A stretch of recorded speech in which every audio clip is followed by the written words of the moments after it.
Buenas tardes, bienvenidos a esta conferencia en el marco de las actividades de la Cátedra Emilio Alarcos y que además me produce una enorme satisfacción, no solo por la admiración que le profeso a don Emilio, uno de los grandes maestros y además de esta universidad, ¿no? De nuestra universidad, a Josefina, a José Luis y a John, nuestro invitado hoy. Y creo que no encuentro mejor manera de estrenarme como rector en un acto como este, ¿no? En un acto como este, que es de los pocos actos presenciales que podemos celebrar en la universidad y que además me siento especialmente complacido porque así sea y que sea de esta manera.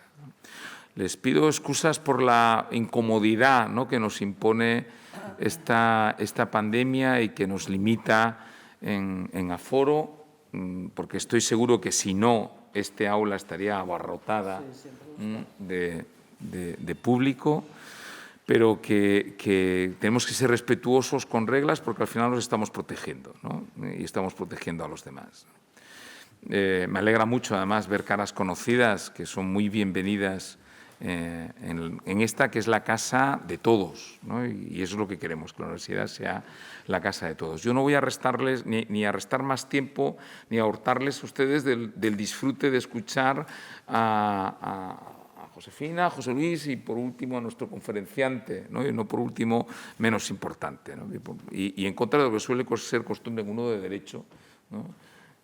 Solo me gustaría decir que creo que tampoco hay mejor forma de homenajear no solo la memoria de nuestro querido Emilio Alarcos y a su cátedra, sino en vísperas del Día del Libro, ¿no? Tener aquí a quien fue director del Instituto Cervantes, a quien es una persona señera y un maestro, ¿no? Universitario de la vida también. Y en ese sentido, creo que esta universidad puede sentirse muy complacida gracias a esa voluntad de hierro y ese ánimo, en fin, que no hay forma de doblegar, que es el de Josefina, ¿no? Y que esa fuerza y esa vitalidad permite el que esta universidad y este edificio histórico sea, y conste que, si no recuerdo mal, la Caixa nos robó el nombre, sea una casa encendida, ¿no? Una casa muy encendida, que es lo que queremos que vuelva a ser este edificio histórico y la actividad de nuestra universidad.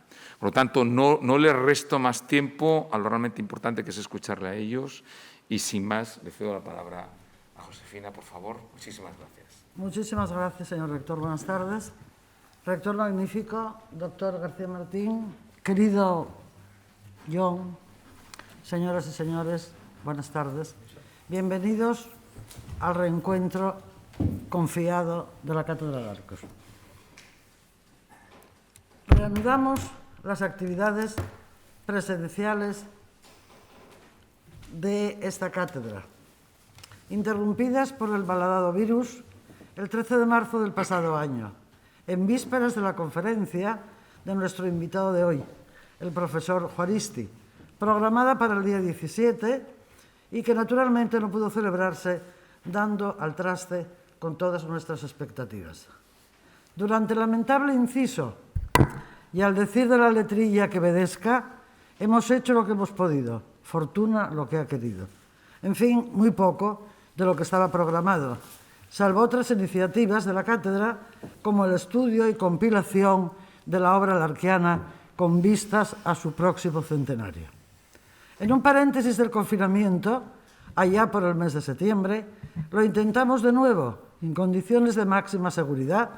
El profesor Casares nos deleitó acercándonos a la figura gigante de Beethoven en los 50 años de su nacimiento. Ha pasado un año y el virus sigue entre nosotros, cobrándose vidas y haciendas.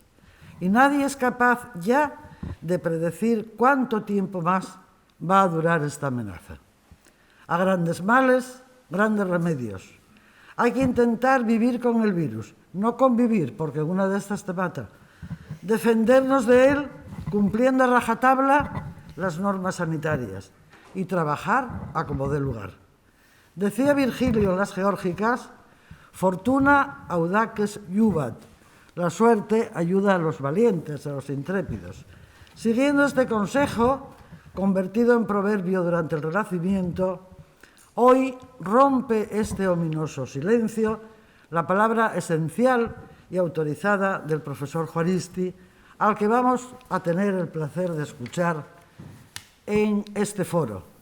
Y añagazas del destino, porque la vida es así, que decía Unamuno. Juaristi nos hablaría entonces, allá por el mes de marzo pasado, y nos va a hablar ahora, de la cuestión de la lengua primitiva de España, de Juan de Valdés a Menéndez Pidal. El tema no puede ser más pertinente y más oportuno en estas fechas tan especiales y emblemáticas. Emblemáticas porque mañana, 23 de abril, se cumplen 405 años del fallecimiento de Cervantes, el escritor más universal en lengua española. Y a su sombra celebramos el Día del Libro y nuestra universidad, otrora literaria, se une con este acto a las celebraciones conmemorativas de la ya histórica Semana del Libro y del Idioma. Y especial la fecha de hoy, porque hoy día 22 de abril se cumplen 99 años del nacimiento del profesor Alarcos, que da nombre a esta cátedra, filólogo universal y autoridad indiscutible como estudioso de la lengua en todas sus variantes, en todas sus dimensiones.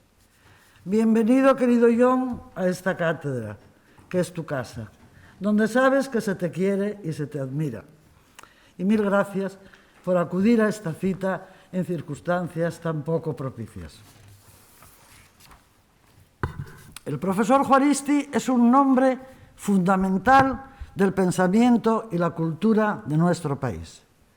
Sus orígenes vascos y su vocación de filólogo, remarco de filólogo, tal como reza el diccionario de autoridades, ciencia compuesta y adornada de la gramática, retórica, historia, poesía, antigüedades, interpretación de autores y generalmente de la crítica, con especulación general de todas las demás ciencias, condicionaron su vida y su obra, extensa e intensa, sólida y rigurosa, potente y erudita, galardonada con prestigiosos premios y distinciones varias, que va desde cuestiones filológico-lingüísticas al ensayismo político, filosófico, la historia, la crítica literaria y la poesía, territorio en el que se ha mantenido más firme en sus convicciones. Su cursus honorum es abrumador, catedrático de instituto, y quiero remarcarlo, porque el catedrático de instituto de antes era un catedrático de instituto, es decir, aquellas eran oposiciones. No debe haber catedráticos. No, ahora son profesores de secundaria, no sé qué, bueno. O sea que, eran oposiciones, de verdad. Era catedrático, empezó como catedrático que se llamaba de Lengua y Literatura Española. Más tarde, catedrático de Literatura Española en varias universidades, en la actualidad en la Universidad de Alcalá de Henares, con más de 60 libros en su haber, de los más variados asuntos. Numerosos artículos periodísticos que son artículos redondos. Premios de toda la haya. Pues el Premio Nacional de Ensayo, el de Azorín. Y ha sido director de la Biblioteca Nacional y del Instituto Cervantes, las máximas responsabilidades y dignidades a los que pocas personas pueden aspirar. La crítica más acerada trata al personaje Juaristi de inconstante y contradictorio. Apelativo este último inherente a la condición humana. Ya lo decía Sentó, el judío de Carrión, allá por las postrimerías del siglo XIV. Sin embargo, la peripecia vital y científica del ser humano, John Juaristi, nos muestra como un espíritu libre, un tanto anárquico, crítico y autocrítico, inquieto, en búsqueda permanente de la verdad objetiva, que pasa por la revisión constante de sus propias ideas y de las ya establecidas, rectificando en su caso por mor de la coherencia y de la honestidad, edificante de Chado. La única manera de permanecer siempre fiel a sus cimientos, a su compromiso juvenil con la historia, la suya y la de su tierra y sus lenguas, aun en contra de su voluntad. Nacido en el seno de una familia de firmes convicciones nacionalistas, ducho en varias lenguas y empapado de su euskera nativo, Juaristi dedicó sus años de juventud, casi media vida, a la causa nacionalista y al estudio de la lengua, la literatura y la historia del País Vasco. Con el paso del tiempo, la tozuda realidad de los hechos le llevaron a una natural evolución intelectual y emocional, a descubrir la falacia de la univocidad de la tradición, el mito, la historia, la verdad y la mentira de una mitología y una cultura, de un marco cultural cerrado y homogéneo por lo que él tanto había luchado. Pero lo hecho está. Las especulaciones sobre el exfuturo, que diría Unamuno, son inútiles. Las condicionales en el pasado son vanas, decimos los gramáticos. Y este viaje a la cordura lo hizo no sin el peaje del dolor, un dolor que asoma en su poesía y en alguno de sus libros, véase Cambio de Destino, solapado por inteligentes dosis de ironía y que cristaliza en conmovedores poemas rebosantes de ingenio, ternura, amor y humor. Pero hoy nos va a hablar el filólogo genuino, al que señalé antes al principio.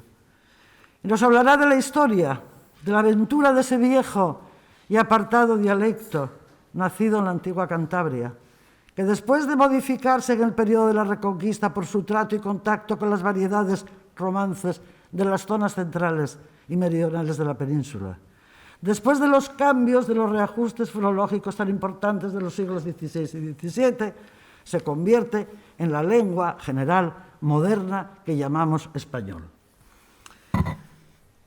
Aunque me alargo un poco, quería recordar lo que decía Juan de Valdés. El clarividente y discreto erasmista Juan de Valdés decía en repetidísimo pasaje: la lengua castellana se habla no solamente por toda Castilla, pero también en el Reino de Aragón, en el de Murcia con toda Andalucía y en Galicia, Asturias y Navarra. Y esto aún hasta entre gente vulgar, porque entre la gente noble tanto bien se habla en todo el resto de España. Eso decía Juan de Valdés. Querido John, nuestra relación es también antigua, no tanto como el viejo dialecto, pero es antigua ya. Nos habló de ti con admiración y entusiasmo cuando todavía eras catedrático de instituto, el gran Koldo Michelena. Un auténtico, tengo que acordarme siempre de él, porque fue entrañable con nosotros, un auténtico sabio, un hombre bueno, el autor de la fonética histórica vasca, esa obra cumbre de la filología española del siglo XX, solo comparable a los orígenes del español de Menéndez Pidal y al diccionario de Corominas. Luego nos fuimos viendo en sucesivas plazas, Madrid, Santander, la Universidad de Menéndez Pelayo, Oviedo, y compartimos amigos, poesía, Solaz, Mesa y Mantel. Yo te agradezco de todo corazón que estés aquí hoy en la Cátedra de Arcos. Él también te admiraba, gustaba de tu poesía y alababa tu coherencia. Y termino recordando con emoción contenida aquella singular y entrañable pareja cervantina que tanto significaron en nuestras vidas, la tuya y la mía. Uno alto, desgarbado, magro, desarticulado casi en sus ademanes. Otro más bajo, más enteco, de más tono y pausa, pero menos enardecido de dicción. Eran Michelena y Alarcos, dos grandes maestros de los que tanto hemos aprendido y tanto nos han enseñado.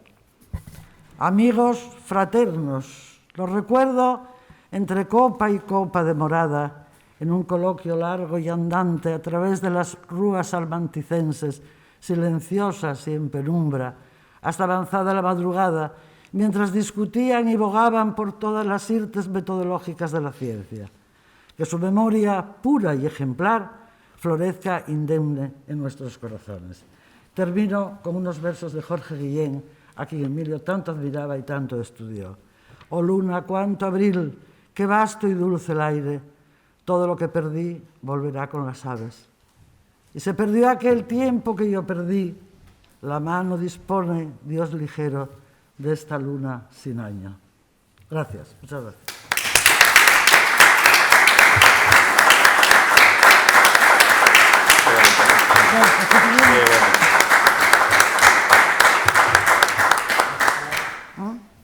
Ah, el micro. ¿Tienes ahí? José Luis, sí, por favor. Sí. Sí, José Luis, por favor. Buenas tardes. Es para mí motivo de especial alegría estar hoy aquí y quiero comenzar dando las gracias, elogiando, yo que soy una persona tampoco dada a las palabras protocolarias, sino llenas de sentido, a dos mujeres, que son Cristina y Josefina.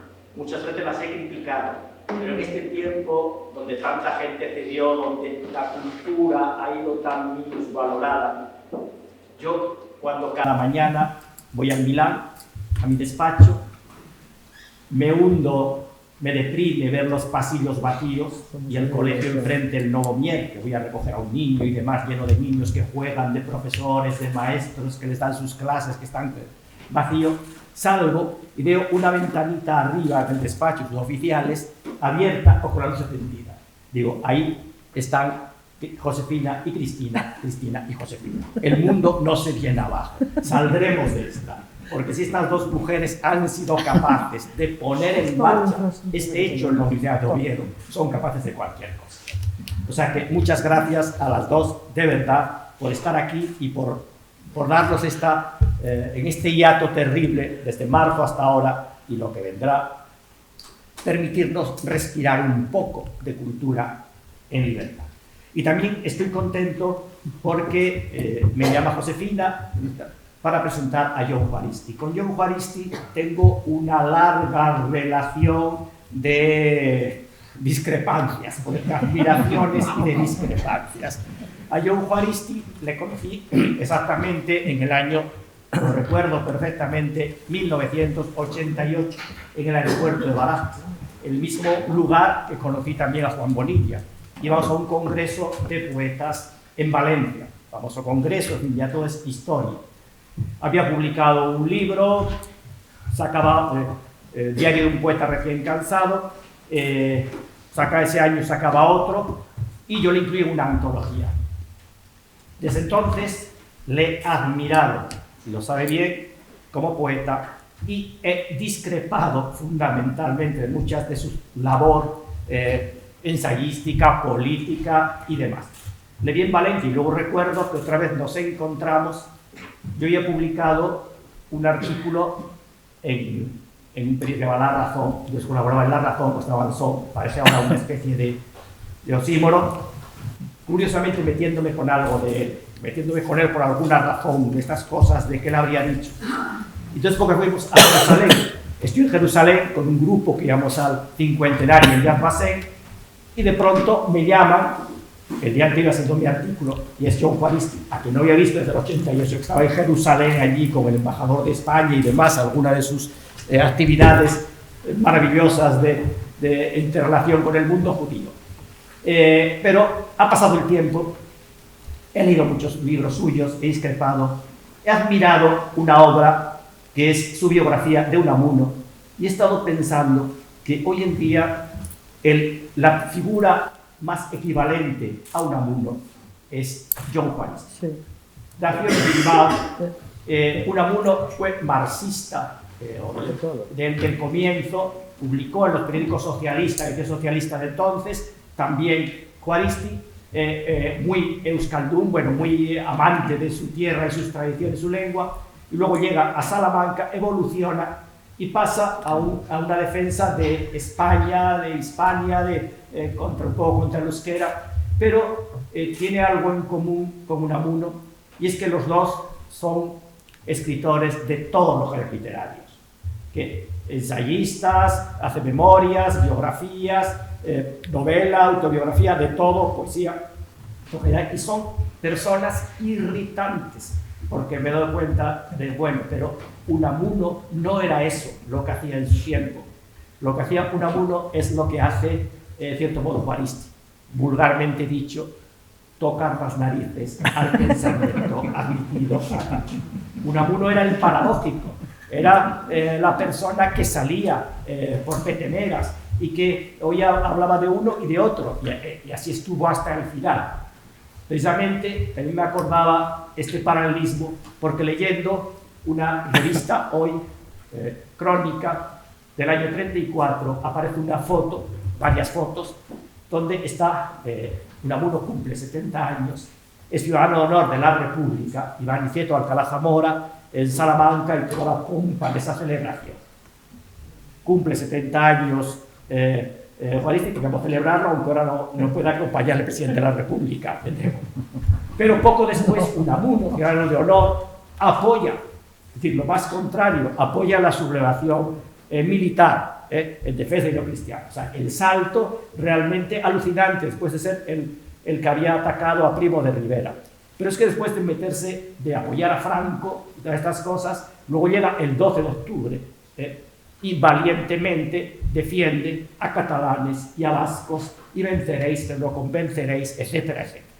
O sea, que eso que en cierto modo salva a Unamuno, y yo creo que salva también a Juaristi, porque todos sus saltos y todas sus peculiaridades, yo creo que han sido siempre en defensa de la libertad, de la honestidad intelectual. Y además no es un mero polemista político y demás, es un investigador serio, riguroso en muchos campos. Y es sobre todo, y termino en un poema suyo, es sobre todo como Unamuno ante todo poeta. Unamuno, que era tantas cosas, se vanagloriaba de su poesía.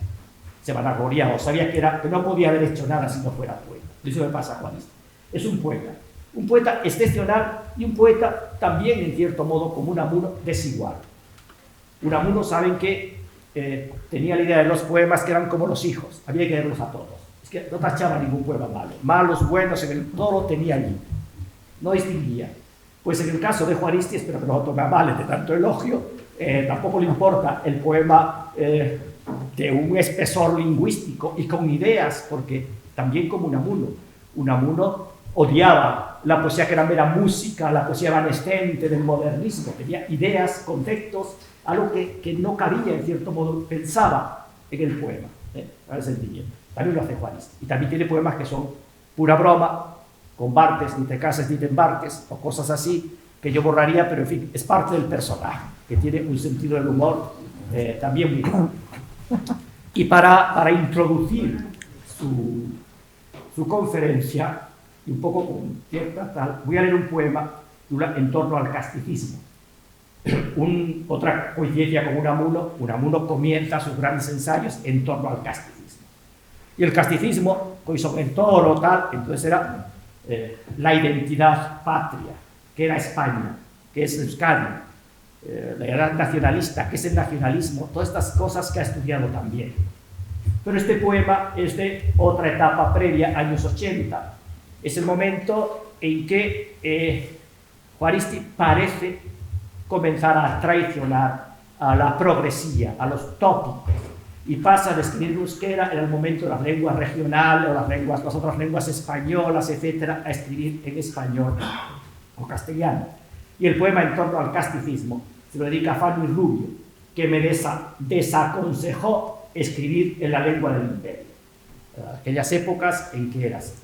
Y él defiende la lengua del imperio, la lengua de la que nos va a hablar, de una manera cuando menos curiosa, que no sé si hoy defendería. Y con esto termino. Uno quiere a su lengua porque es materia y útil del oficio escogido, pero no, quede claro, por su más que dudosa belleza. Nunca he sido amigo de postrarme ante los diccionarios. Cabreros y ladrones, no monjes cluniacenses, forjaron sus palabras sin brillos ni ufanía. ¿Qué cabía esperar de un acto miserable quemado por los soles, comido por la tiña? Jamás tuve por cierto aquello del espíritu, del genio de los pueblos. Si escribo en español, no es por Welgeste alguno que en el albor de España fluyera entre las barbas del Cid campeador. Aunque Rodrigo Díaz, el de Vivar, debía hablar un castellano más recio que una aldaba. Oíanlo los moros al pie de la alcazaba y no les alcanzaba al cuerpo la chilaba. Con todo, no era el pobre un pozo de elocuencia. Al paso de los siglos, afortunadamente, nos fuimos refinando, pero la poesía, de sobra está decirlo, no ha sido nuestro fuerte. No obstante, hay excepciones: Cataz, el arcipreste, Manrique, Garcilaso. Quevedo no era manco. Incluso entre los vascos tuvimos una de ellas, pero eso antes de Franco. Detesto sobre todo a la canalla rancia que hace de esta cuestión de patriotismo. Nuestro maestro enestro, Jaume el Conqueridor, es catalán, inglés y un poco filipino. En cuanto a mí, la tribu de que procedo, dicen, moraba ya en los flancos del Alto Pirineo, allá cuando Caín sembraba cañamones. Y yo, que me lo creo, no voy a mendigaros un plato de lentejas ni un sitio junto al fuego, a ver quién se aventura, hermanos amadísimos, a negarme el derecho de primogenitura. Y si de vez en cuando perpetro un vizcainismo, que a nadie se le ocurra venir a darme valla, y menos a vosotros, pecheros del idioma, que soy hidalgo viejo del fuero de Vizcaya.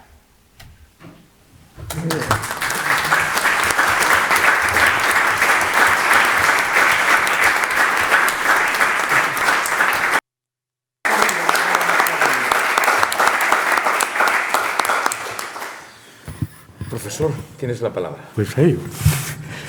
Muy buenas tardes. Ante todo, muchísimas gracias a los tres. Querido rector, Josefina, querido José Luis, a pesar de todo, querido José Luis.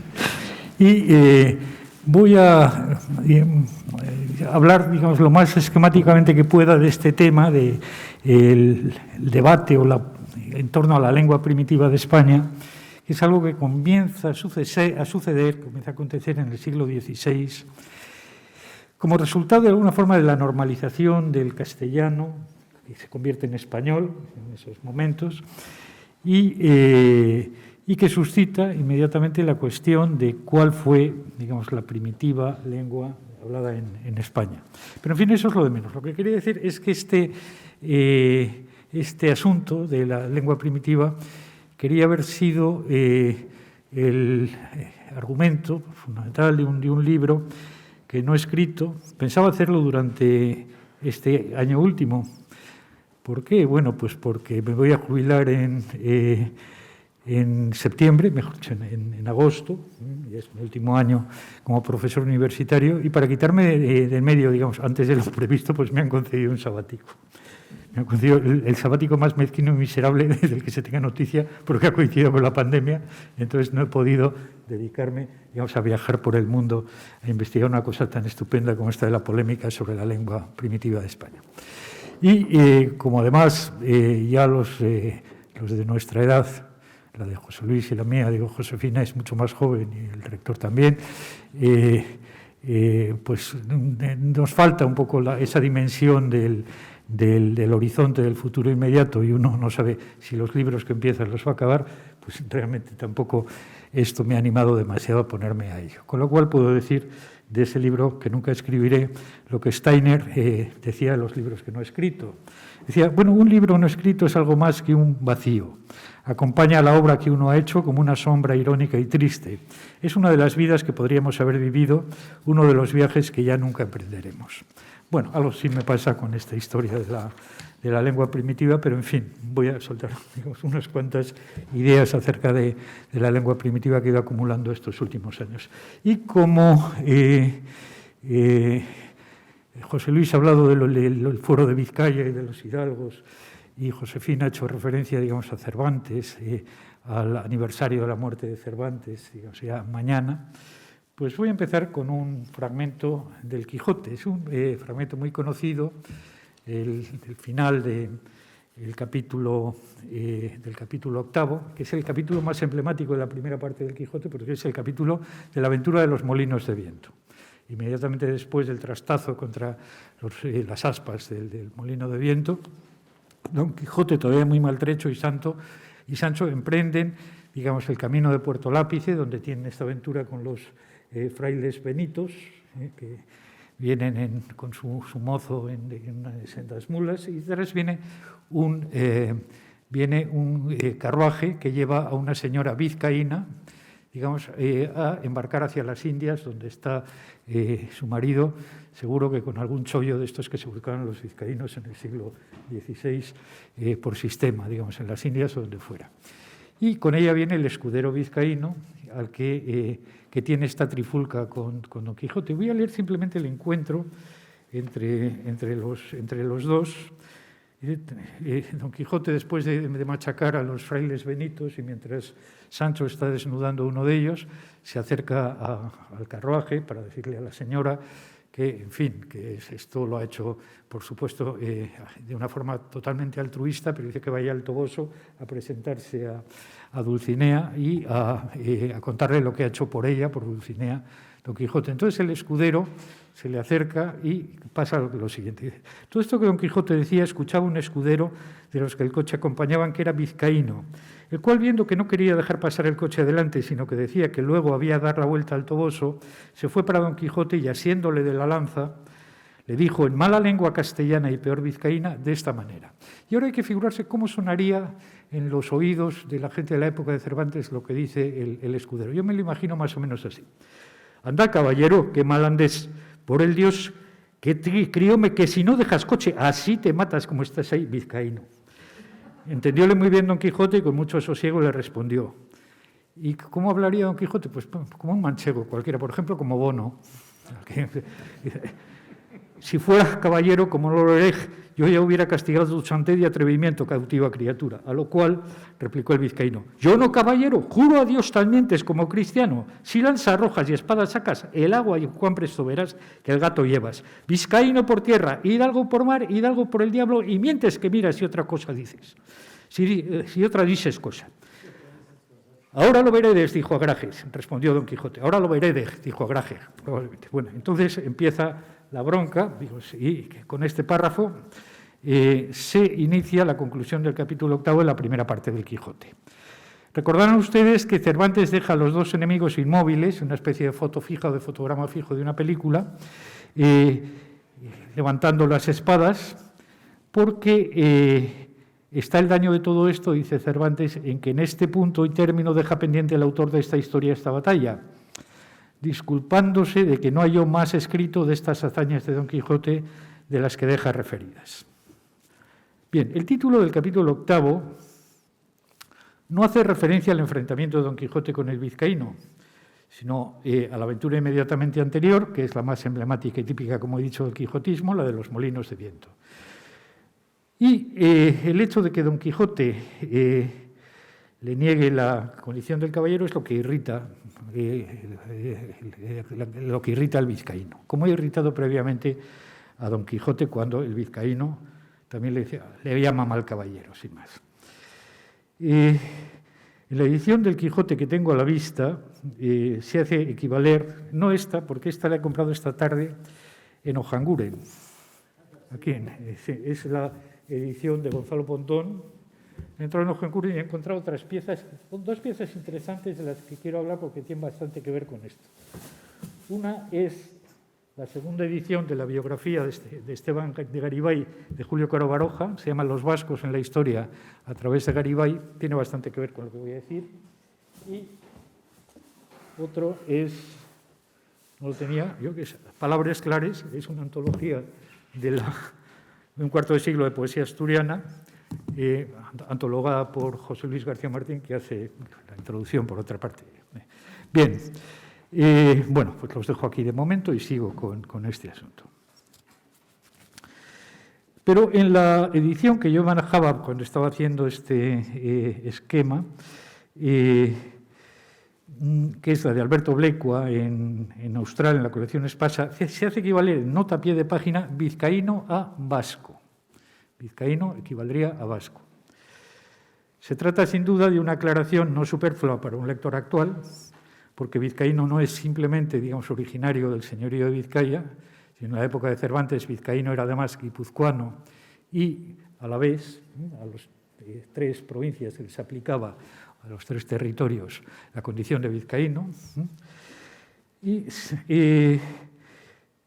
en tal sentido, de todas formas, en tiempos de Cervantes, vizcaíno no equivalía a vasco. En tiempos de Cervantes, vasco equivalía, digamos, a gascón o vasco-francés exclusivamente.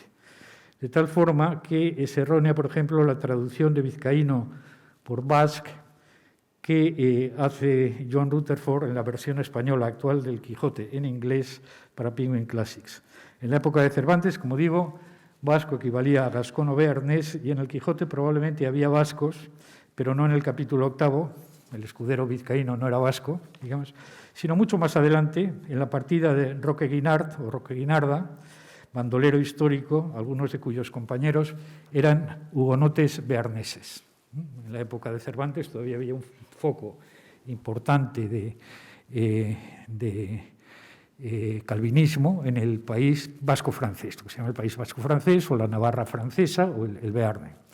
De hecho, una de las primeras obras impresas en vasco es un Nuevo Testamento traducido, digamos, por un hugonote de la Baja Navarra, en 1570. Bien, desde el siglo XV, por tanto, sabemos que se aplicaba este remoquete de vizcaíno a los naturales de Vizcaya, Guipúzcoa y Álava indistintamente. Hay una serranilla del Marqués de Santillana, incluso anterior, del siglo XV, que comienza así: reverencia a vos fago, linda vizcaína, que no hay en Vitoria doncella más linda. Que no hay en Vitoria doncella más linda. Que ilustra, digamos, este uso ya temprano del término vizcaíno. Pero vizcaíno significa también hidalgo. Vizcaíno significa también hidalgo. De ahí la equivalencia de las oposiciones vizcaíno por tierra, o de las aposiciones, perdón, vizcaíno por tierra, hidalgo por mar y hidalgo por el diablo, que es como se autodefine el vizcaíno frente, digamos, a Don Quijote. Sería meternos en demasiados jardines y muy laberínticos es intentar explicar ahora las circunstancias en las que se gestó dicha equivalencia de vizcaíno e hidalgo, pero basta con indicar, creo por ahora, que tienen que ver con el principio de hidalguía universal o hidalguía colectiva de los naturales y oriundos de las después llamadas provincias vascongadas, que se recoge en las nuevas compilaciones forales del siglo XVI, de la primera mitad del siglo XVI. A lo largo de dicha centuria, los vizcaínos justificarán su hidalguía colectiva y originaria por su supuesta condición de descendientes puros e íntegros de los primeros pobladores de España, de los pobladores primitivos. De los descendientes puros de estos pobladores primitivos porque, digamos, a lo largo de la historia no han tenido mezcla alguna con sangre de los pueblos invasores. La conservación del vascuence o lengua vizcaína sería, además, la prueba de que los vizcaínos nunca se habrían mezclado ni fundido con pueblo invasor alguno, ni con los griegos, ni con los romanos, ni con los godos, y mucho menos con árabes y judíos. Esta tesis fue defendida ya en el siglo XVI por diversos autores vizcaínos, en el sentido más general, e incluso no vizcaínos, entre los que destacaría, en el siglo XVI, el guipuzcoano Esteban de Garibay, que es, digamos, el protagonista de esta biografía de los vascos en la historia a través de Garibay, de don Julio Caro Baroja. Esteban de Garibay y Zamayoa, nacido en 1533 y muerto en 1599, autor de un extensísimo compendio historial de las crónicas, editado en 1571 por Plantino en Amberes, y que llegaría en los últimos años de su vida a ser cronista de cámara, cronista real de Felipe II, al que sobrevivió un año. Felipe II murió en el 98, Garibay murió en el 99. Son varios los autores contemporáneos que han escrito biografías de Garibay, entre ellos Julio Caro Baroja y mi amigo Jesús Moya Mancas. Me voy a atener, sin embargo, a una biografía más reciente y esquemática y más desconocida de Garibay, la de Alfredo Álvarez Querra, porque es la que más subraya más ampliamente la relación de Garibay con Cervantes. Que la lengua vizcaína habría sido la primera y universal lengua de la España primitiva era una teoría que ya circulaba en tiempos de Carlos I. En su Diálogo de la lengua, escrito en Nápoles entre 1535 y 1536, aunque concebido primeramente durante la estancia del autor en Roma, en 1533, Juan de Valdés observa que, y leo literalmente lo que dice Valdés, dice: lo que por la mayor parte de los que son curiosos de estas cosas tienen y creen es que la lengua que hoy usan los vizcaínos es aquella antigua española. Esta opinión confirman con dos razones harto aparentes. La una es que así como las armas de los romanos cuando conquistaron la España no pudieron pasar en aquella parte que llamamos Vizcaya, así tampoco pudo pasar la lengua de tiempo que, después de haberse hecho señores de España, quisieron que en toda ella se hablase la lengua romana. La otra razón es la disconformidad, es decir, la diferencia que tiene la lengua vizcaína con cualquiera de todas las otras lenguas que en el día de hoy en España se usan, por donde se tiene casi por cierto que aquella nación conservó, juntamente con la libertad, su primera lengua. Dos razones, pues, o dos argumentos a favor de la tesis del vascuence como lengua de la España primitiva: la ausencia de romanización de Vizcaya, en un sentido lato, extenso, y la diferencia absoluta del vascuence respecto a las otras lenguas de España. Pero, digamos, ambos argumentos eran totalmente infundados, lo sabemos hoy. El País Vasco fue tan romanizado como el resto de España. Y cuando me han puesto alguna pega de esta afirmación, digo, bueno, quizá no la romanizaron los romanos, pero desde luego la romanizaron los jesuitas. Eso está claro. En el 16 hubo una segunda oleada de romanización que llegó hasta, en fin, la cepa de los mondongos en el País Vasco, claramente. No fue... El País Vasco, como digo, no fue tan romanizado como el resto de España. No fue nada equivalente a la aldea gala de Asteris, en el caso español. Y el vasco no es una lengua ajena a la familia románica. Hoy tenemos la certeza de ambos extremos. No sucedía lo mismo en tiempos de Valdés, ni mucho después todavía. En el diálogo de la lengua se afirma que la mayor parte de los que son curiosos de estas cosas, es decir, los que tratan de la cuestión de la lengua antigua española, tienen y creen que era la vizcaína esta lengua, la lengua antigua de España. Pero Valdés no nombra ninguno de estos curiosos a los que él se refiere. Uno de ellos, sin embargo, el primero que Valdés debía haber tenido en mente, fue seguramente Lucio Marineo Sículo, que en su Tratado de las Cosas Memorables de España, en 1530, había utilizado el argumento de la supervivencia del vascuence en Vizcaya.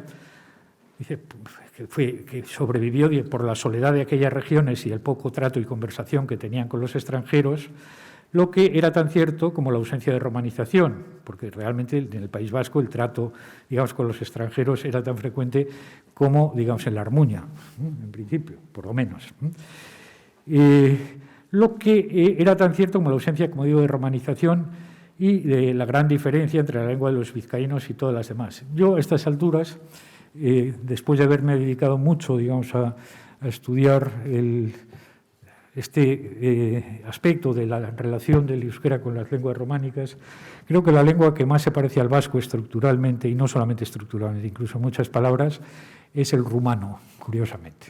El rumano que queda muy lejos, por supuesto, del País Vasco, pero hay un principio en lingüística diacrónica, y es que en la génesis de los grandes espacios lingüísticos, por ejemplo, la génesis de la Romania, se parecen más entre sí las lenguas que están en los extremos que esas lenguas de los extremos con respecto al centro.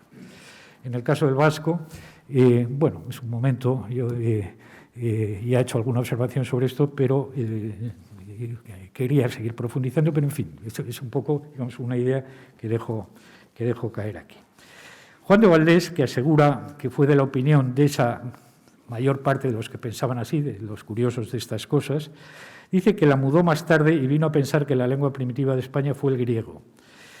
Y empezó Juan de Valdés, de todas formas, a planear el diálogo de la lengua, como ya he dicho, en 1533. En 1533, cuando Valdés está en Roma o llega a Roma, ese mismo año nació en Mondragón, en Guipúzcoa, Esteban de Garibay. En su compendio historial de las crónicas de 1571, libro cuarto, capítulo 4, Garibay sostiene que, como los curiosos de Valdés, que la primera lengua en España fue el vascuence, lengua que trajo consigo el primer poblador de la península, Túbal, hijo de Jafet y nieto de Noé. Pero añade que sobre la lengua que Túbal trajo a España hay altercación entre nuestros cronistas, diciendo muy pocos ser la caldea, o sea que no habría sido el vasco la primera lengua de las Españas, sino la caldea. Bueno, pues bien, ¿quiénes eran estos muy pocos cronistas que sostenían la prelación del caldeo sobre el vascuence? En primer lugar, el valenciano Pere Antoni Beuter, fechas de nacimiento y muerte son de las de Beuter de 1495 a 1554, digamos, es un hombre, digamos, de la generación de Valdés, de una forma de Juan de Valdés, autor de una crónica de Valencia en lengua valenciana, publicada en 1538, en la que escribe que tras la confusión de las lenguas en Babel, Noé reunió a los que siguieron hablando la primera lengua del mundo, que era la caldea, y edificaron juntos la ciudad de Babilonia. Desde allí, los hijos y descendientes de Noé, siguiendo las indicaciones de sus padres, se repartieron las tres partes o las tres partidas del mundo. Asia, que correspondió a Sem, Europa a Jafet y África a Cam. Uno de ellos, uno de estos descendientes de Noé, Tubal, hijo de Jafet, pobló España y construyó en ella las primeras ciudades que recibieron su nombre en caldeo o arameo, puesto que esta era la lengua que hablaba Tubal según Beuter. Por ejemplo, Tarragona, en arameo, fundada por Tubal, que en arameo quiere decir ajuste de pastores. No entiendo muy bien a qué se refiere Beuter con lo de ajuste de pastores, pero ahí queda. En 1559, Bartolomé Gravio imprime en Lovaina una gramática de la lengua vulgar de España, de autor anónimo, cuyo comienzo recoge una teoría transaccional que aspira a armonizar la tesis vizcaína con la tesis caldea. Lo que dice este anónimo de Lovaina, este anónimo autor, es: 4 son y muy diferentes entre sí los lenguajes en que hoy día se habla en toda España.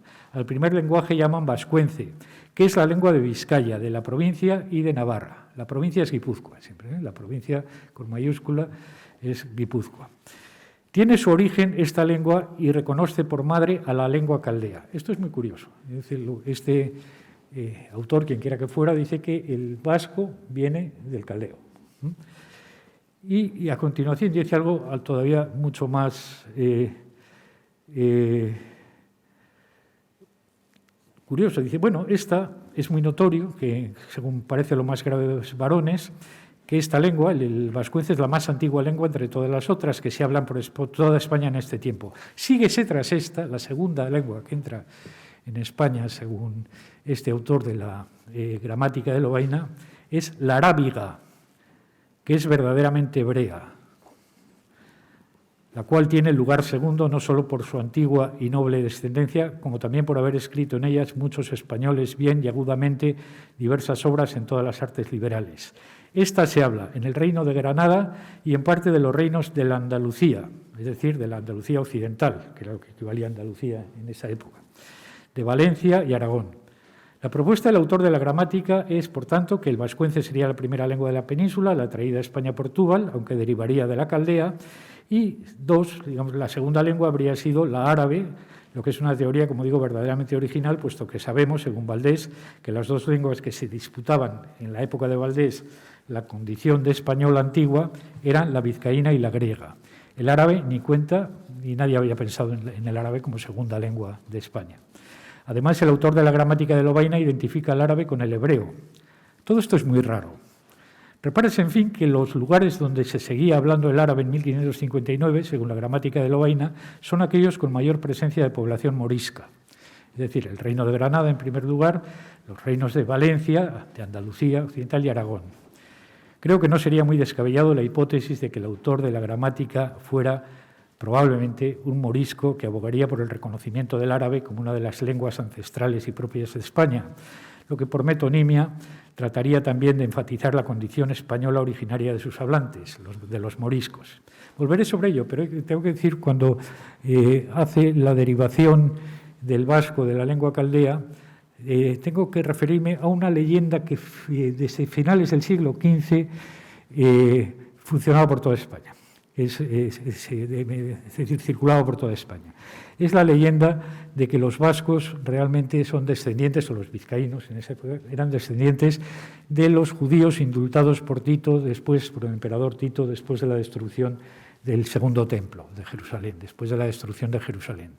Tito, según esta leyenda, habría indultado a una serie de judíos, les habría cortado la lengua, o la punta de la lengua, por lo menos, con lo cual, digamos, les habría impedido hablar en una lengua reconocible por la humanidad en general. Por lo tanto, estos judíos empezaron a hablar espontáneamente en vasco, según esta leyenda, como digo.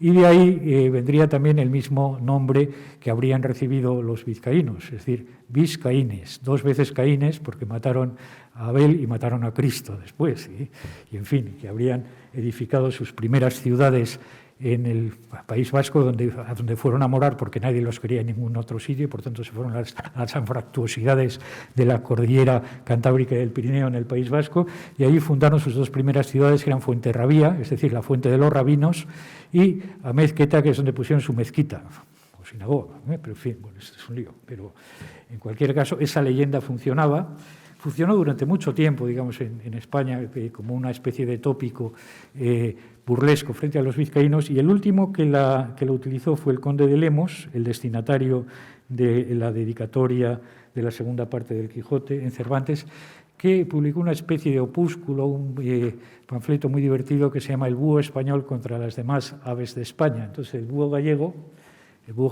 contra las demás aves de España. El búho gallego tiene una discusión acerca de la nobleza originaria y de la antigüedad de los vascos con el tordo vizcaíno. Tordo, digamos, es un pájaro que tiene, por supuesto, connotaciones de ser un pájaro muy tonto. Bien, este tordo vizcaíno, en el panfleto del duque de Lemos, se llama Juancho de Garibay, y es obviamente, digamos, una alusión a Garibay, al Esteban de Garibay, del que he comenzado a hablar. Pero, en fin, Garibay en 1571 defiende la prelación del vizcaíno y su absoluta independencia del caldeo. El vascuence, según Garibay, habría sido la lengua de Túbal y de su gente, la que les habría correspondido en la división babélica de las lenguas, cuando la original, cualquiera que fuera, se dividió en las 72 lenguas matrices o babilónicas, una de las cuales fue el vasco, por supuesto. Esta es también la tesis de uno de los seguidores de Garibay, el licenciado Andrés de Poza, coetáneo del cronista guipuzcoano, que había nacido en Amberes, había estudiado en Lovaina en la época en que Gravio imprime allí y publica la gramática, y obtenido la licenciatura en leyes finalmente en la Universidad de Salamanca. En 1587 Poza publica en Bilbao, con un impresor flamenco, Matías Marés, publica su tratado de la antigua lengua de las Españas, en el que defiende la tesis vizcaína con un aparato filológico más complejo y sólido que el de Garibay.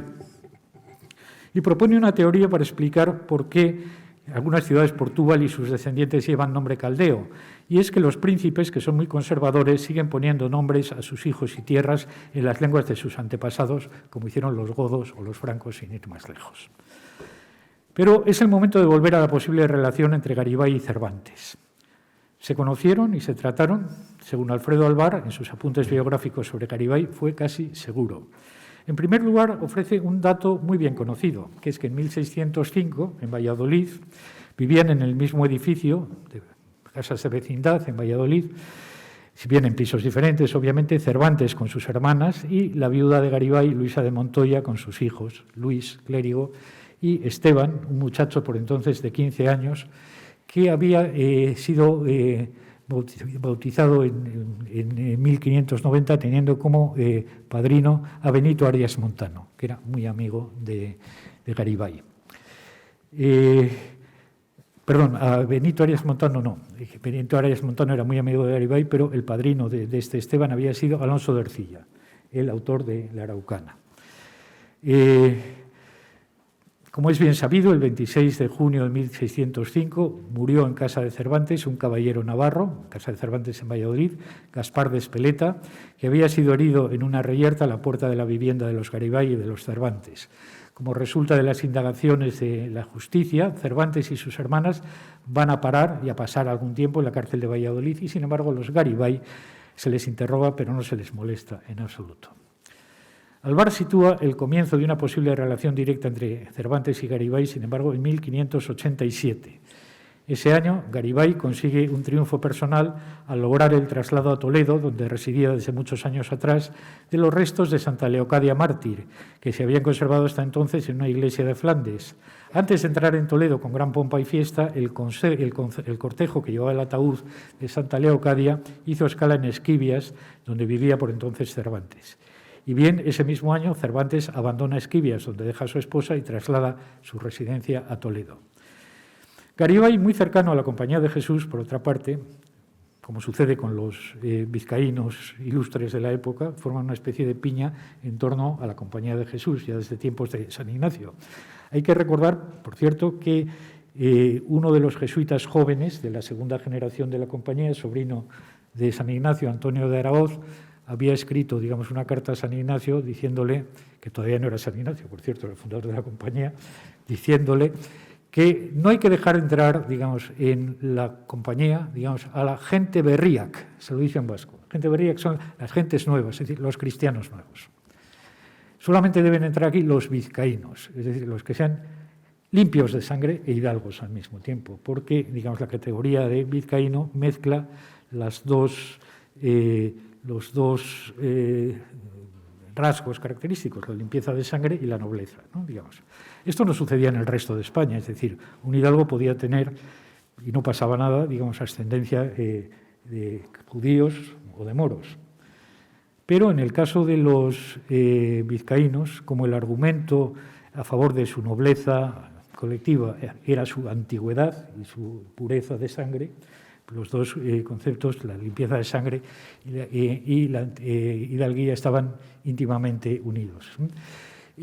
San Ignacio contesta, cuando ve que lo que tratan de hacer los jesuitas jóvenes es imponer en la compañía los estatutos de limpieza de sangre, San Ignacio le contesta a su sobrino, Antonio de Araoz, le contesta que, bueno, que él tiene a gala llevar en sus venas sangre del pueblo de su Salvador. Es decir, es un guiño que hace, digamos, Araoz, San Ignacio de Loyola, para recordarle que su familia, por la familia materna, que era por la que Araoz era sobrino suyo, los Martínez de Licona, los Licona o Martínez de Licona, venían del linaje de mercaderes, que eran, es decir, antiguos familias judías que se habían convertido y habían adquirido nobleza después de las guerras civiles de Castilla en el siglo XIV. Pero, en fin.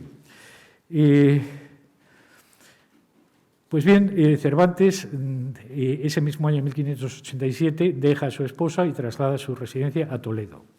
Garibay, muy cercano a la Compañía de Jesús, había organizado el traslado de Santa Leocadia a Toledo en colaboración con un jesuita, Miguel Hernández, tiene un nombre de poeta, pero era jesuita en principio, que se llevó la mayor parte del mérito.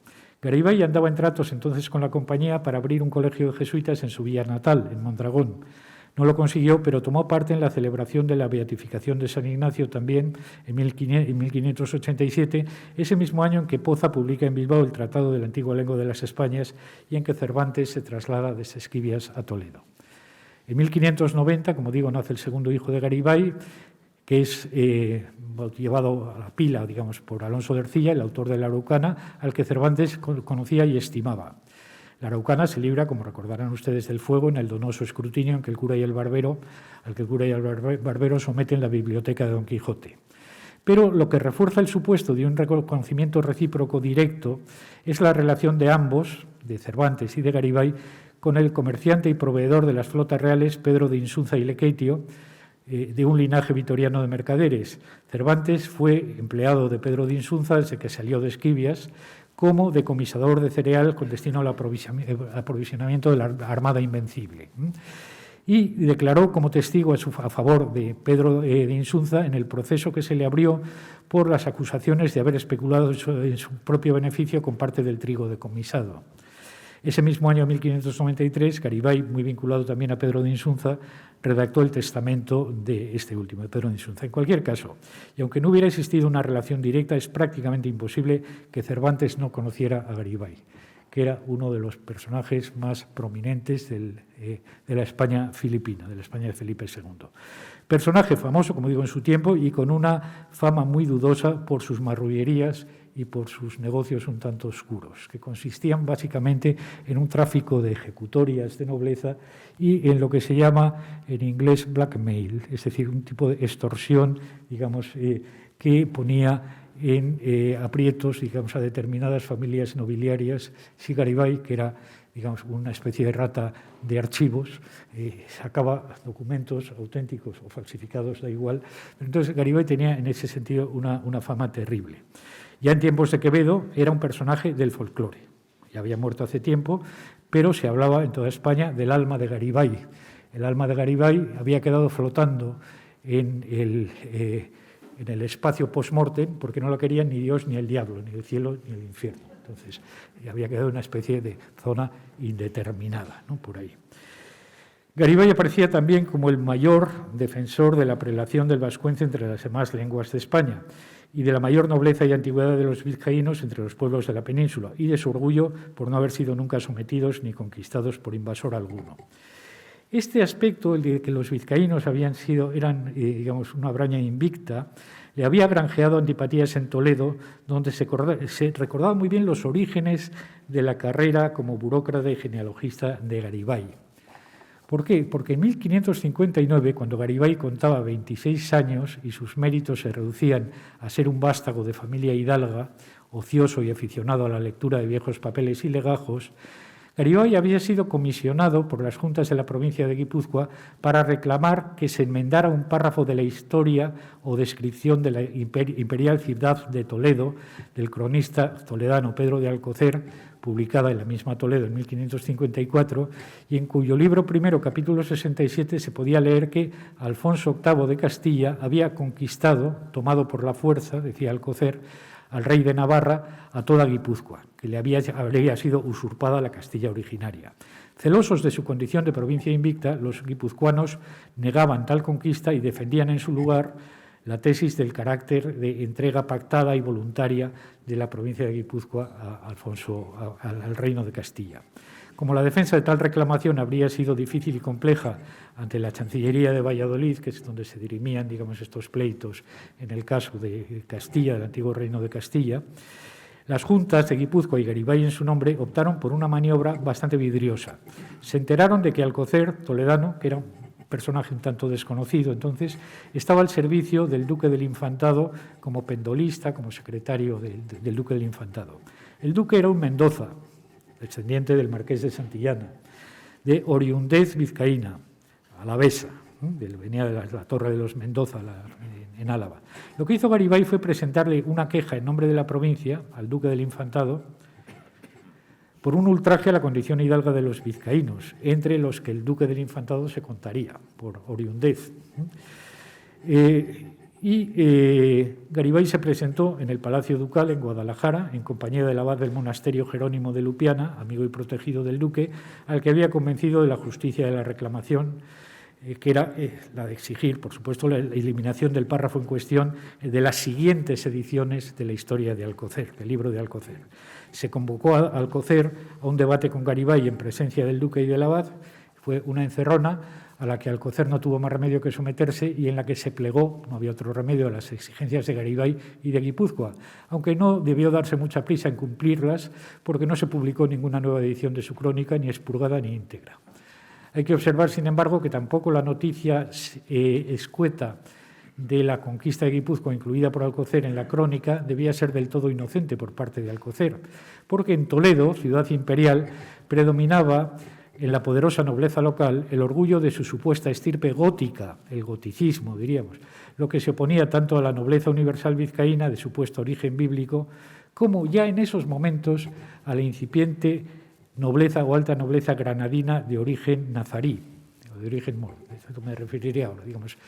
Ustedes recordarán que la sátira primera de Ernesto de Jovellanos habla de un descendiente del rey Chico, de un personaje que es un noble, pero que es un noble que vive en Madrid, que va a los toros y que va a oír cantar a las tonadilleras de la época, etcétera, pero es descendiente, es un décimo nieto del rey Chico, o parecido, dice Jovellanos en esos momentos. Pues bien, la nobleza toledana se opone en esos momentos tanto a la nobleza vizcaína, esta hidalguía universal de los vizcaínos o estas pretensiones de nobleza originaria, y por supuesto también, como veremos, a la nobleza nazarí. Esta disputa entre noblezas locales llegará, por supuesto, a la literatura romántica y a la prerromántica, como a Jovellanos de las sátiras, o al Duque de Rivas de los romances históricos, el prurito de nobleza de los toledanos. De modo que lo que se solventaba en la falsa polémica entre Alcocer y Garibay era la disputa entre dos noblezas, la toledana goticista y la vizcaína tubalista o tubálica, por la mayor excelencia y antigüedad. La retractación de Alcocer se vivió en Toledo como una enorme humillación, como si el Athletic, que ahora ha perdido en Bilbao, digamos, 2 veces consecutivas, pues ha tenido una repercusión que yo creo que fue inferior incluso a la que tuvo la bronca de Alcocer con Garibay. Garibay, de modo que cuando Garibay llegó a la ciudad, a residir en la ciudad, contaba ya con la antipatía y la hostilidad más o menos declarada de las fuerzas vivas de la ciudad.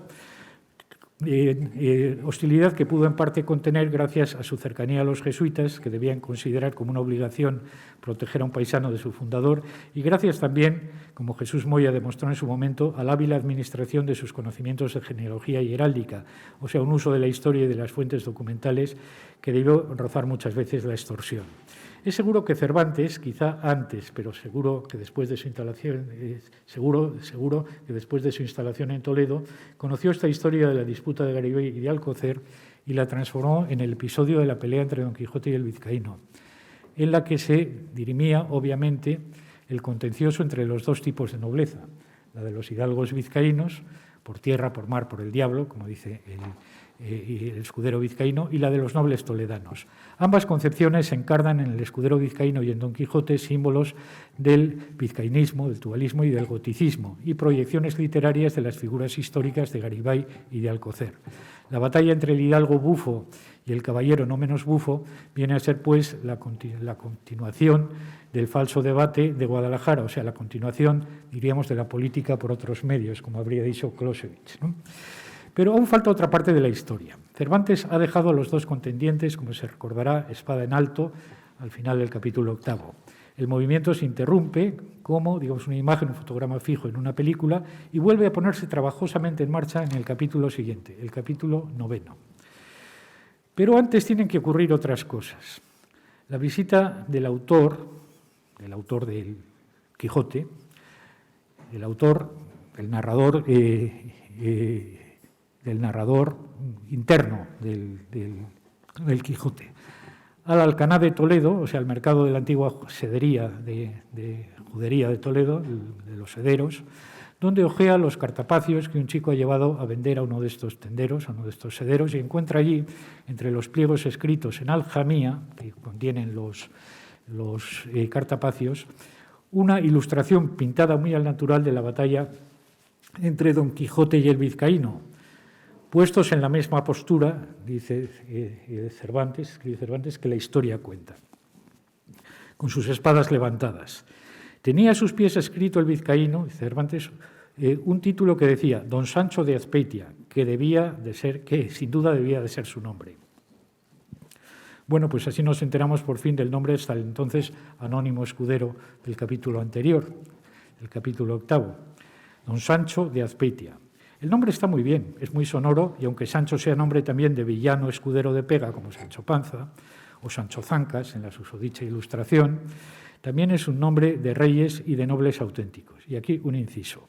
Azpeitia, en español, vale por peña abajo o bajo la peña, o debajo de la peña, y hace pareja con el nombre de otra villa vecina, Azpeitia, que es el nombre de una villa guipuzcoana. La villa vecina se llama Azcoitia, que es de donde viene mi familia, por otra parte, los Juaristi. Azpeitia sería peña abajo o bajo la peña, y Azcoitia sería peña arriba, peñas arriba, diríamos, o encima de la peña. Es la villa, como digo, de donde decía que procedía San Ignacio. Es decir, los azcoitianos siguen defendiendo que la casa torre de los Oña de Loyola está en el término municipal de Azcoitia. Pero es una disputa que no se ha logrado solucionar. Los azpeitianos siguen reteniendo, digamos, el santuario de Loyola y la casa torre, que es su término. Los de Azpeitia han ganado finalmente la partida. El santuario de Loyola está en su término municipal, aunque en la Edad Media no debía pertenecer a ninguna de las dos villas. Pues bien, el nombre románico Sancho procede del latín sanctius, el más santo. Sanctius. Santus, el superlativo Santius. El del escudero vizcaíno sería, por tanto, el nombre del escudero vizcaíno querría decir el más santo de Azpeitia. Es decir, San Ignacio, que era el más santo de Azpeitia. ¿Fue una humorada consciente por parte de Cervantes? Yo creo que sí, que el nombre de Azpeitia no fue elegido al azar. En este estereotipo cómico del hidalgo vizcaíno vienen a juntarse, por tanto, la sombra de San Ignacio y el alma de Garibay. Y antes de seguir adelante, en el capítulo 9, volvamos por un momento al 8. ¿En qué lengua se dirige el escudero vizcaíno a Don Quijote? Cervantes nos lo dice muy escuetamente. Dice, en mala lengua castellana y peor vizcaína. Escuetamente sí, pero claramente aquí no hay nada claro. Para empezar, no hay una sola palabra en vascuence en todo el Parlamento del Vizcaíno. Es lengua castellana o española ya, todo lo mala que se quiera, con una sintaxis trabucada, pero no hay en ella, ni en su vocabulario, ni en su fonética, ni en su morfología, ni en su sintaxis, un solo vizcaínismo. ¿Por qué entonces ese y peor vizcaína? No es una mezcla de las dos lenguas, pero sí tiene algo que ver con un lenguaje especial, con la convención escénica del habla de los vizcaínos como empleos habituales en el teatro del siglo XVI, como empleos cómicos, en entremeses, villancicos y comedias. Es una jerga tan artificiosa o más que el sayagüés de los pastores de la literatura, al que no le falta ni el ingrediente del juramento, y juro a Dios que mientes como vizcaíno, que define al vizcaíno jurador, mal hablado y casi blasfemo. En el lenguaje de la comedia cinematográfica actual, ese juro a Dios ha sido sustituido en los personajes de películas vascas o de películas por la hostia, ¿no? de los 8 apellidos vascos o donde sea, cuando sale un vascongado actual, no se le cae de la boca eso de la hostia continuamente, ¿no? Pero ¿por qué entonces, como digo, esto? En el contexto de este episodio, esta convención representa o está en el lugar del vascuence, que Cervantes desconoce y que sus lectores, incluso si fueran vizcaínos, serían también en su mayoría incapaces de leer. Por tanto, es también mala lengua castellana que traduce un subtexto fantasmal representado por el discurso en lenguaje convencional escénico, es el discurso en lengua peor vizcaína, lo que tiene que ver con otra cosa que explicaré a continuación. En los cartapacios encontrados por el autor de Quijote en la sedería del Alcaná, hay un manuscrito escrito con caracteres arábigos. No está impreso, no había imprentas en las tierras del Islam. No la hubo, digamos, hasta el siglo XX prácticamente. A finales del siglo XVI, los manuscritos en aljamía circulaban en España con mucha dificultad, casi clandestinamente o sin casi, porque desde 1567 había una prohibición expresa a los moriscos, no solamente de hablar en árabe y de llevar los trajes moriscos, sino también de escribir en aljamía y de poseer y hacer circular manuscritos en aljamía. Por tanto, digamos, el morisco aljamiado, capaz de leerlo, es al que recurre el autor de Don Quijote, es el que traduce el título de la obra que contiene el manuscrito. Historia de Don Quijote de la Mancha, escrita, como se recordará, el título que lee el morisco cuando empieza a traducir de viva voz delante de Cervantes los manuscritos arábicos, dice: Historia de Don Quijote de la Mancha, escrita por Cide Hamete Benengelí, historiador arábigo. Se trataría, por tanto, de una crónica y no de un libro de caballería o de una novela. Es una historia escrita por un historiador, el historiador arábico Cide Hamete Benengelí. En realidad, esto es tan cierto y riguroso como que el vizcaíno hablara en lengua vizcaína. Es, por supuesto, otra convención literaria, la del manuscrito encontrado por azar, donde se contiene la historia que se cuenta en la novela. Pero en el Quijote se nos dice que es una historia de historiador, es decir, una crónica, y lo más importante, se nos dice que es de un autor arábigo y que está escrita en caracteres arábigos. Pero desde la gran derrota de los moriscos rebeldes, la circulación y posesión de libros en aljamía estaba prohibida. Y había muchas ordenanzas sobre este particular. Fue Américo Castro quien hizo notar que al final del capítulo 52 de la primera parte, es decir, al final de la primera parte del Quijote, Cervantes inserta un incidente que incumbe a la cuestión morisca, pero que hasta que lo señaló Castro no había sido claramente entendido. Observa, don Américo, observa que Cervantes dice que nada había podido averiguar en las escrituras auténticas, dice, del fin y acabamiento de las aventuras de Don Quijote, y que nada había sabido sobre ello, dice Cervantes, literalmente, dice: si la buena suerte no le deparara un antiguo médico que tenía en su poder una caja de plomo que, según él dijo, se había hallado en los cimientos derribados en una antigua ermita que se renovaba, en la cual caja se habían hallado unos pergaminos escritos con letras góticas, pero en versos castellanos, que contenían muchas de sus hazañas y daban noticia de la hermosura de Dulcinea del Toboso, de la figura de Rocinante, de la fidelidad de Sancho Panza y de la sepultura del mismo Don Quijote, con diferentes epitafios y elogios de su vida y costumbres. Es la caja de plomo que contiene los versos de los académicos de Argamasilla.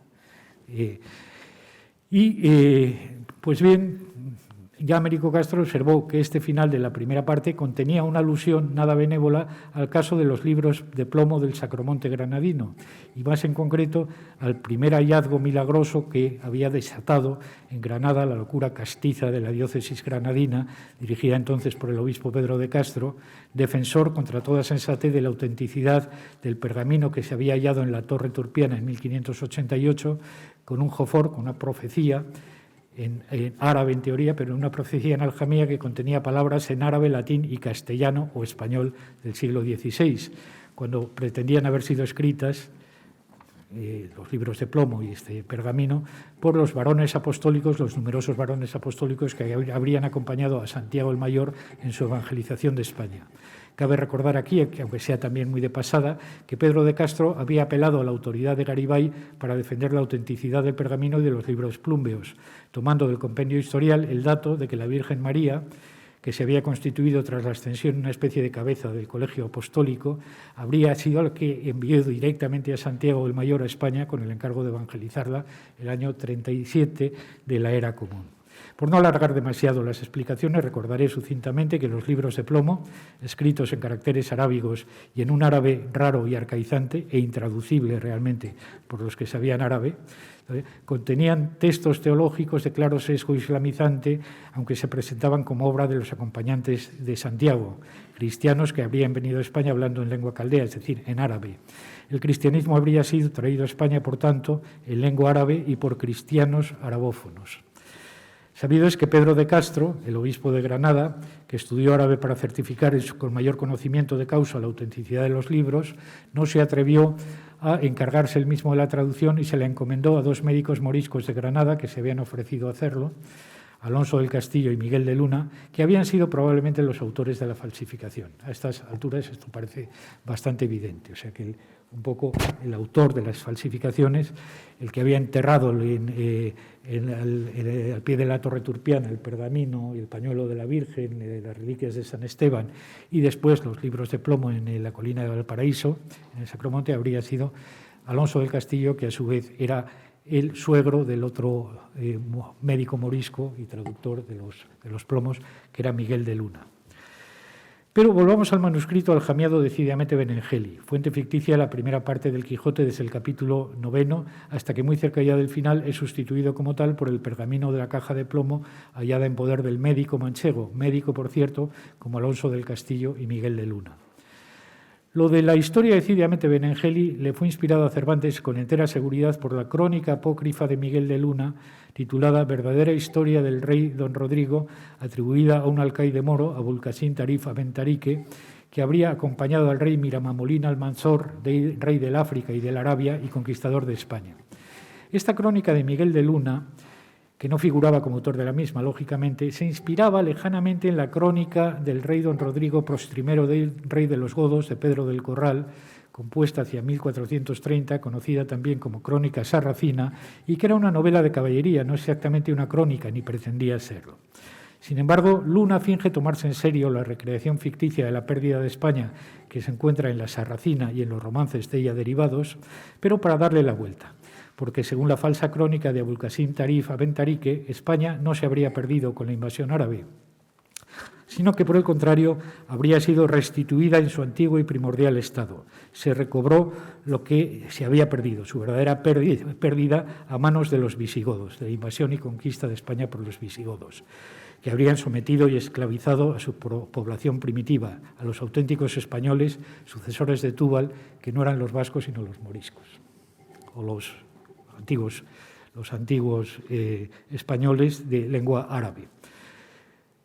Sucesores de Túbal, o más bien de Tofail, que ese era el nombre de Túbal en árabe, fundador de Tofail, de la primera ciudad que habría fundado en España. Este Tofail habría sido Tafalla, la primera ciudad de España, de la que él era el epónimo, el fundador epónimo, digamos. Un hijo de Jafet que hablaba caldeo o arameo, pero como quería, pero Antón Beuter, es decir, un noéida, un descendiente de Noé, árabe, porque el caldeo no es otra cosa que el árabe. Luego, de hecho, en las crónicas españolas del siglo XV y XVI se llama con frecuencia a los árabes directamente los caldeos, Se habla de la invasión caldea de España. Luego, según Luna, no serían los vizcaínos los verdaderos y más puros descendientes de Túbal, ni el vascuence, la lengua primitiva de España, sino los moriscos, caldeos, que habrían conservado el caldeo, o sea, el árabe, no ya la segunda lengua de la España primitiva, como quería el anónimo autor de la Gramática de Lovaina, sino la primera y universal lengua de España. Los árabes habrían venido a España en 711, no a conquistarla y someterla, sino llamados por sus hermanos españoles para socorrerlos y expulsar a sus opresores visigodos. Bien, esta invención de Luna, esta crónica de la historia verdadera del rey don Rodrigo, se publica en Granada en 1592. Se imprime en Granada en 1592, que es el año del centenario de la conquista de Granada por los reyes católicos. Es una fecha muy significativa. Con la invención decididamente benengeli de su historia, Cervantes ensayó otra inversión. El historiador arábigo morisco es quien nos orienta ante el verdadero desenlace de la batalla entre el vizcaíno y Don Quijote, o sea, el verdadero desenlace del contencioso entre la concepción vizcaína de la hidalguía, el tubalismo, y la de la aristocracia tradicional, el goticismo toledano. Pero nos lo habría contado en árabe, en caldeo, para escarnio de vizcaínos y godos. La última palabra la habrían tenido así los moriscos, que a partir en esos momentos llegan el tercio excluso. De hecho, hoy se sabe que la falsificación de los plomos fue en parte financiada, no en parte, la mayor parte, digamos, los plomos y toda la infraestructura, como se diría, que se necesitó para la ocultación y para el descubrimiento de los plomos, por varias familias nobles de Granada, de esta aristocracia nazarí descendiente de los reyes de Granada. Es decir, por los Granada Venegas o por los Muley, que después jugaron unos papeles más bien ambiguos durante la insurrección de las Alpujarras, pero, digamos, habrían conservado su nobleza y su poder, y aunque ya sabían que la batalla estaba perdida, hicieron un último intento de plantar cara, digamos, a la opción cristiano-vieja, claramente, digamos, por el casticismo tubalista y por el casticismo vizcaíno y por el goticismo, para defender de alguna forma, digamos, a los moriscos como la población original de España ante la amenaza de una expulsión que ya estaba encima, que era inminente.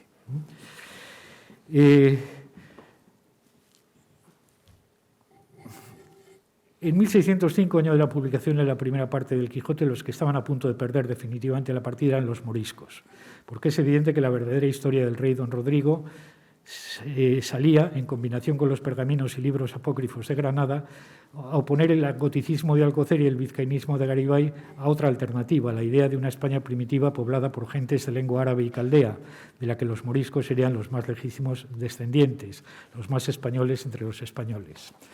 En 1605, la imprenta de Juan de la Cueva en Madrid sacó a la luz la primera parte del Quijote. El año siguiente se publicó en Valencia por Patricio May la segunda edición de la verdadera historia del rey don Rodrigo.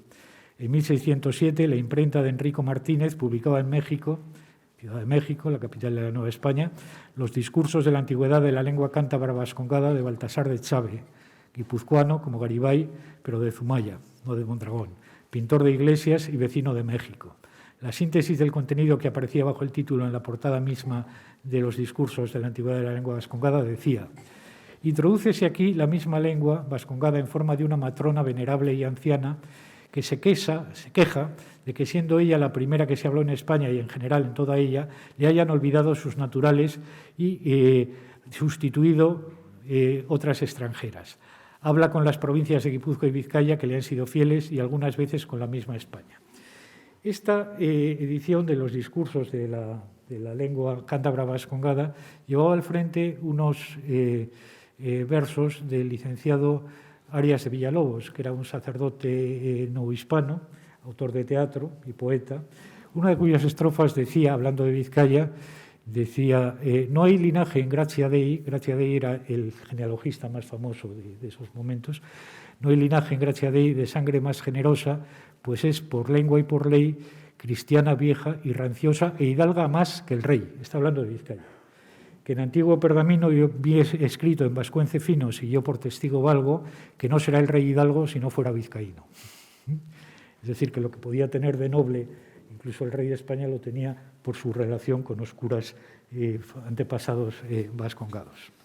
En 1609 los moriscos fueron expulsados de España. Con ellos desapareció la alternativa caldea a la tesis vizcaína, que se consagró como la única. En adelante, la leyenda del vascuence como lengua primitiva y universal de España condicionó decisivamente y hasta muy tarde las especulaciones acerca de los primeros pobladores de España y de su lengua. Y está en la raíz de las teorías del vasco-iberismo, de la identificación entre vascos e iberos, que llegaría hasta los Gómez Moreno y, en cierta forma, Menéndez Pidal, del que Julio Caro Baroja, en este libro, dice que en él Menéndez Pidal tenía las teorías de Menéndez Pidal sus raíces en Humboldt, en Guillermo de Humboldt, y las de Humboldt, digamos, en Astarloa y Moel, y todas ellas en las de Garibay, ni más ni menos.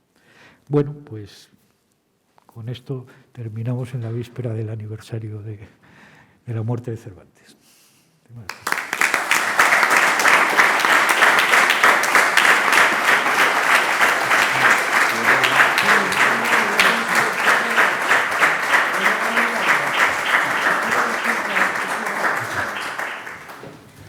Muchísimas gracias, John. Ha sido esclarecedor y abrumador, ¿no? en profundidad y densidad y contenido. Muchísimas gracias. Ha sido todo un placer. Y de esta manera pues concluye el acto. Muchísimas gracias a todos. Buenas noches y nos veremos en la próxima. Sí, claro que sí. Claro que sí. Medio segundo.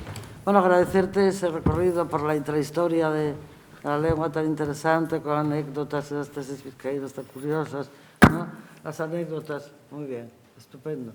Suscribo lo que dijo el rector, señor rector. Yo quería decir que, y gracias, muchas gracias, tienes que volver.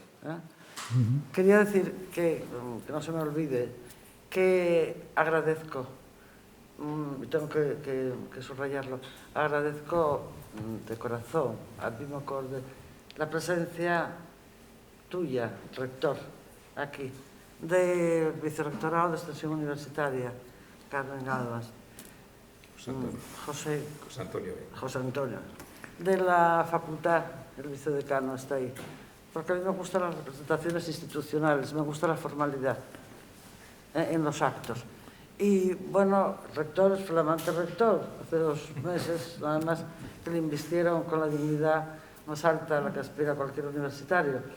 Y estar aquí significa, la cátedra significa mucho para nosotros, porque la cátedra, la infraestructura de la cátedra, somos aquí el señor y yo, la mediocridad, imprescindible, ella y yo, y un presupuesto mínimo, exiguo, la colaboración de García Martín, siempre puntual, generosa, y de Emilio Martínez Mata. Nada más. Y con eso hace 20 años que tiramos, hicimos muchas cosas.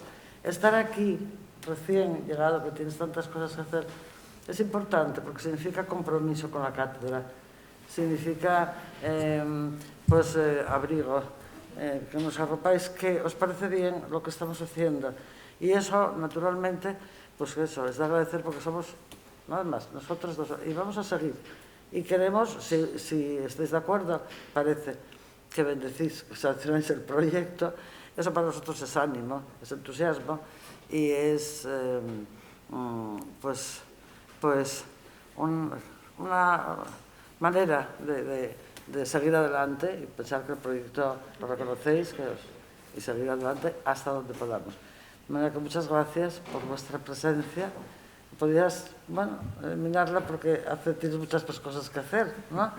Y sobre todo, en fin, eso, la presencia institucional, el vicerrectorado, la tuya, del decanato, que siempre viene, si no viene el decano, siempre viene un vicedecano. Y eso, como te digo, para nosotros es muy importante, para el proyecto, para este proyecto, 20 años. Parece que gusta lo que hemos hecho. Y eso es, y por 20 años eso más. Es un incentivo para que sigamos. Sí. Y que este señor y otro, cuando vean la ventanita ahí arriba, dicen, siguen trabajando, que podamos seguir trabajando. Muchas gracias, además. Y a ti y a ustedes por ser fieles y seguir, 20 años también. El próximo 17 de mayo vendrá el profesor Darío Villanueva a hablarnos con ese libro que está impactando tanto, para no morderse la lengua, ¿no? Y después, un poco más allá, probablemente, venga Irene Vallejo para hablarnos de El infinito en un junco, ese libro que está también impactando tanto, que lleva por no sé cuántas ediciones, se lleva también 60 y tantas semanas el primero, ¿no? Eso sería, lo que está confirmado es la conferencia de Darío Villanueva, el 17 de mayo. Y luego, antes de terminar el curso, intentamos que encuentre un sitio. Y siempre los esperamos aquí. Muchísimas gracias.